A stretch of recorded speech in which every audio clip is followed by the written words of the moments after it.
பல்லாண்டு பல்லாண்டு பல்லாயிரத்தாண்டு பல கோடி நூறாயிரம் மல்லாண்ட தின்தோள் மணிவண்ணா உன் சேவடி செவ்வி திருக்காப்பு. அனைவருக்கும் வணக்கம். திருப்பாவை ஒலித்துக் கொண்டிருக்கும் நல்ல நாள். எந்த இல்லங்களில் திருப்பாவை ஒலிக்கிறதோ, எந்த இல்லங்களில் எல்லாம் துளசி செடி வைக்கப்பட்டிருக்கிறதோ, எந்த இல்லங்களின் வாசல்களில் அற்புதமான கோலங்கள் இடப்பட்டிருக்கிறதோ, எந்த இல்லங்களில் மணியின் ஓசை கேட்கிறதோ, அந்த இல்லங்களில் எல்லாம் மகாலட்சுமி வாழ்வதாக ஐதீகம். தாமரை மலரில் வீற்றிருக்கும் செந்தாமரை செல்வி குங்கும பட்டாடை சரசரக்க உங்கள் இல்லம் நோக்கி வருகின்ற தருணம் ஆண்டாள் அருளிய திருப்பாவை. சாதாரண ஒரு மானிட பெண்ணால் ஆண்டவனை திருமணம் செய்ய முடியுமா? ஆண்டவனை அடைய முடியுமா? முடியும் என்று காட்டியதுதான் இந்த திருப்பாவை. தான் அணிந்து கொண்ட மாலையை, தான் சூடிக்கொண்ட மாலையை அந்த அரங்கன் விரும்பி ஏற்றிக்கொண்டான் என்று சொல்லும் பொழுது அங்கு அற்புதமான பக்தி இருக்கிறது.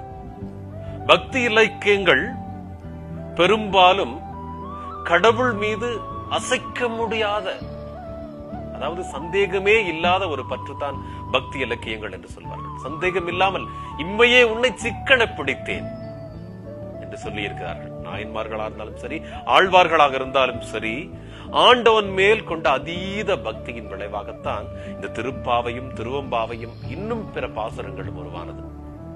அசைக்க முடியாத பக்தி. அப்படி பக்தி செய்தவள் தான் சூடிக் கொடுத்த சுடர்வடி ஆண்டாள். 3ஆம் நாள் பாசுரம். ஓங்கி உலகளந்த உத்தமன் பெயர் பாடி என்று தொடங்குகின்ற பாசுரம் இது. ஓங்கி உலகத்தை அளந்த உத்தமன், அந்த பரந்தாமனுடைய பெயரை பாடி, ஓங்கி உலகளந்த உத்தமன் பெயர் பாடி, நாங்கள் நம் பாவைக்கு சாற்றி நீராடினால், நாங்கள் நம் பாவைக்கு சாற்றி நீராடினால், தீங்கின்றி நாடெல்லாம் திங்கள் மும்மாறி பெய்து, தீங்கின்றி நாடெல்லாம் திங்கள் மும்மாறி பெய்து, ஓங்கு பெருஞ்சென்னல் ஊடு கயலுகளா பூங்குவளை போதில் பொறிவண்டு கண்படுப்ப, பூங்குவளை போதில் பொறிவண்டு கண்படுப்ப, தேங்காதே புக்கிருந்து சீர்த்த முலை பற்றி வாங்க குடம் நிறைக்கும் வள்ளல் பெரும் பசுக்கள். அற்புதமாக சொல்லி இருக்கிறாள் ஆண்டாள். இதோ தேங்காதே புக்கிருந்து சீர்த்த முலை பற்றி வாங்க குடம் நிறைக்கும் வள்ளல் பெரும் பசுக்கள், நீங்காத செல்வம் நிறைந்தேலோர் எம்பாவாய். அற்புதமான பாடல். 3ஆம் நாள் பாசுரம். ஓங்கி உலகளந்த உத்தமன் பெயர் பாடி, 3 அடியில் உலகத்தை அளந்தவன் அவன். ஆம், வாமன உருவம் எடுத்து வந்து மாபலி சக்கரவர்த்தியிடம் 3 அடி மண் கேட்டு இந்த உலகத்தையே அளந்தவன் அவன். மாபலி சக்கரவர்த்தியின் செருக்கை அடக்க 3வது அடியை அவருடைய தலையில் வைத்தவன். தலையில் வைத்து அவருக்கு முக்தியை கொடுத்தவன் அவன். அவனுடைய பாதத்தை போற்றி வணங்குவோம், அவனுடைய பாத மலர்களை வணங்குவோம் வாருங்கள் என்று அழைக்கிறாள் ஆண்டாள். ஆம், நாம் செய்யும் பாவை நோன்புக்கு நீராடி நோன்பு நோற்றால் என்னென்ன பலன் கிடைக்குன்னு சொல்றா பாத்துக்கோங்க ஆண்டாள். தீங்கின்றி நாடெல்லாம் திங்கள் மும்மாறி பெய்யும், மாதம் 3 மழை கிடைக்கும். நாம் அவனை வேண்டினால், அவனுடைய பாதார விந்தங்களை இறுக்கமாக பற்றி கொண்டால், நமக்கு, நம்மை சார்ந்து அத்தனை பேருக்கும் தீங்கின்றி மாதம் 3 மழை பெய்யும் என்பது உண்மை. நிலவளம் மிக்க வயல்களில் அப்படி மழை பெய்யும் பொழுது வயல்களில் நீர் நிறைந்து நிற்கின்றது. நீர் நிறைந்து நிற்கின்ற வயல்களில் அந்த பயிர்களுக்கு இடையில் கெண்டை மீன்கள் துள்ளி விளையாடுகின்றது. அவ்வளவு சிறப்பு, அவ்வளவு வளமை இருக்கின்றது. அதற்கு காரணம் நாம் பாவை நோன்பு நோக்கின்றதால் தான்.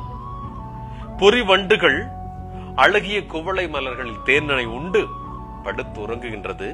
பசுக்கள் நன்றாக வளர்ந்த புல்லை மேய்ந்து கொண்டு தன்னிடம் பால் கறக்க வந்தவர்களை ஏமாற்றாமல் வாங்க குடம் நிறைக்கும் வள்ளல் பெரும் பசுக்கள் என்று சொல்கிறார் ஆண்டாள்.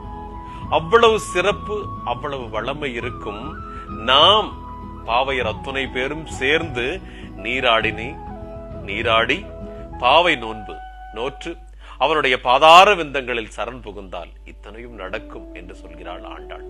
பொதுவாக கண்ணனை நினைப்பவர்களுடைய வாழ்க்கையில் நீங்காத செல்வம் நிறைந்திருக்கும். அதைத்தான் சொல்கிறாள் ஆண்டாள். நீங்காத செல்வம் நிறைந்தேலோர் எம்பாவாய்.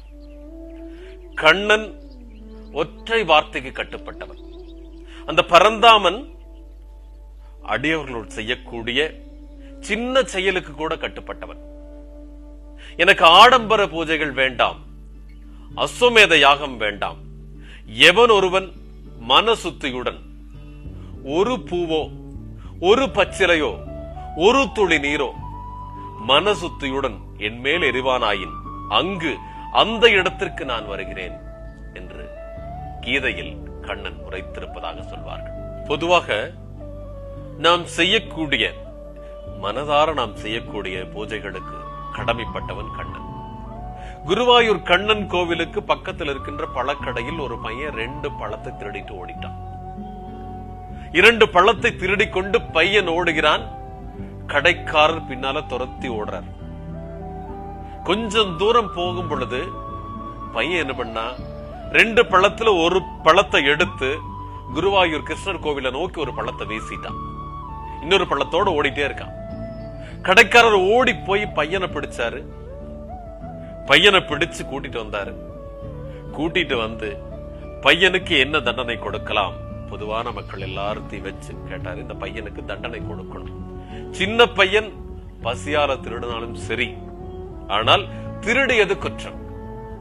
அப்ப இந்த பையனுக்கு என்ன தண்டனை கொடுக்கலாம்? கடைக்காரர் மற்றும் பெரியவங்க எல்லாரும் சேர்ந்து ஒரு முடிவு பண்ணினாங்க. இதே பையன் குருவாயூர் கண்ணன் கோவிலை சுற்றி ஓட வேண்டும். இந்த பையன் குருவாயூர் கண்ணன் கோவிலை சுற்றி 100 முறை ஓடணும். இதுதான் அவனுக்கான தண்டனை. அப்ப எல்லாரும் கூடியாச்சு. அந்த பையனுக்கு தண்டனை நிறைவேற்றப்படுகிறது. அப்ப பையனுக்கு தண்டனை நிறைவேற்றாங்க. எல்லாரும் ஒரு இருக்கையில உட்கார்ந்தாச்சு. எல்லாரும் சேர் போட்டு உட்கார்ந்து இருக்காங்க. பையன் ஓட ஆரம்பிக்கிறான். அவனுடைய தண்டனை தொடங்கப்படுகிறது. பையன் ஓட ஆரம்பிக்கிறான். பையன் ஒரு ரவுண்டு கோயிலை சுற்றி ஓடுறான். 2வது ரவுண்டு கண்ணன் ஓடுறான். 3வது ரவுண்டு பையன் ஓடுறான். 4வது ரவுண்டு கண்ணன் ஓடுறான். 5வது ரவுண்டு பையன் ஓடுறான். 6வது ரவுண்டு கண்ணன் ஓடுறான். பிரமிச்சு போயிட்டாங்க எல்லாருமே. கண்ணை கசக்கிட்டு பார்த்தாங்க.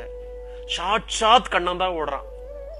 மயில் பீலி அசைய, மகர குண்டலம் அசைய, இடுப்புல புல்லாங்குழல சொருகிட்டு கண்ணன் ஓடுறான். அப்போ எல்லோருக்கும் சந்தேகமே இல்ல. அந்த சதங்கை சப்திக்குது. கிண்கிணி கட்டி கிணி கட்டின்னு சொல்லுவார் இல்லையா, அந்த மாதிரி கிண்கிணி ஓசையில கண்ணன் ஓடுறான். 2வது ரவுண்டு பையன் ஓடுறான். டக்குன்னு பிடிச்சாங்க. கண்ணனை ஒரு கையில பிடிச்சாங்க, பையனை ஒரு கையில பிடிச்சாங்க. 2 பேர்த்து 2 கையில பிடிச்சாங்க. மகாபிரபு, கேசவா, மாதவா, மதுசூதனா, கண்ணா, இந்த மானுடர் வந்து உனக்கு தண்டனை கொடுக்கலாமா ஐயா? நான் கொடுத்த தண்டனைக்கு நீ வரலாமா அப்படின்னு சொல்லி கண்ணனை பார்த்து கேட்டாங்க. அதுக்கு கண்ணன் பதில் சொன்னான்.